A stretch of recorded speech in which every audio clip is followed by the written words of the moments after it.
నమస్తే. జడ శ్రవణ్ కుమార్ గారు అంటారు, జగన్మోహన్ రెడ్డి హయాంలోనే ఆమెకు బెనిఫిట్స్ అన్నీ ఇవ్వగలిగాడు, అంతకుముందు మీరు ఇవ్వలేకపోయారు. అది ఎవడబ్బు సొమ్ము ఇవ్వలేదు, గవర్నమెంట్ సొమ్ము యాక్ట్ ఉంది కాబట్టి, ఎస్సీ ఎస్టీ యాక్ట్ ఉంది కాబట్టి యాక్ట్ ప్రకారంగా అతను చెల్లించి సానుకూలంగా ఇవ్వగలిగాడు అని చెప్తున్నాడు. అదే గత 5 ఏళ్లలో ఎస్సీ ఎస్టీ మహిళలు కానీ మన ఆంధ్ర రాష్ట్రంలో ఎంతమంది చనిపోయి ఉంటారు? శ్రవణ్ కుమార్ గారు వాళ్ళందరికీ ఇవ్వలేదే. వాళ్ళందరికీ ఇవ్వచ్చు కదా, వాళ్ళందరికీ మీరు చెప్పొచ్చు కదా, యాక్ట్ వాళ్ళకు కూడా పనిచేస్తుంది, వాళ్ళకు కూడా ఇవ్వచ్చు అని. ఈవిడికి ఒక్కదానికే ఎందుకు ఇచ్చారు? కేసు మాఫీ చేయడానికి ఇచ్చారు.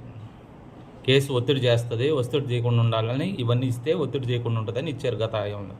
అది ప్రభుత్వం పోయింది కాబట్టి ఇప్పుడు వీళ్ళని నిందిస్తున్నారు. అదే వైసీపీ ప్రభుత్వం వచ్చుంటే నోరు మూసుకొని ఉండేవాళ్ళు మీరు. నువ్వు ఒకడు, ఆ కలెక్టర్ అంటే ఐఏఎస్ అతను ఒకడు, మీ పేటీఎం బ్యాచ్ ఒకటి తయారైంది బాగా. మీరు కేఎస్ ప్రసాద్ గారు ఒకడు, మీరు వైసీపీ కండా కప్పుకొని ఉండండి. మీరు పార్టీలు పెట్టి వైసీపీ పిల్ల పార్టీలు పెట్టి మీరు ఇవన్నీ మాట్లాడడం కరెక్ట్ కాదు. మీరు వైసీపీ కండా కప్పుకొని డైరెక్ట్గా మాట్లాడితే మీకు సరైన శాస్తి జరుగుతుంది. నమస్తే.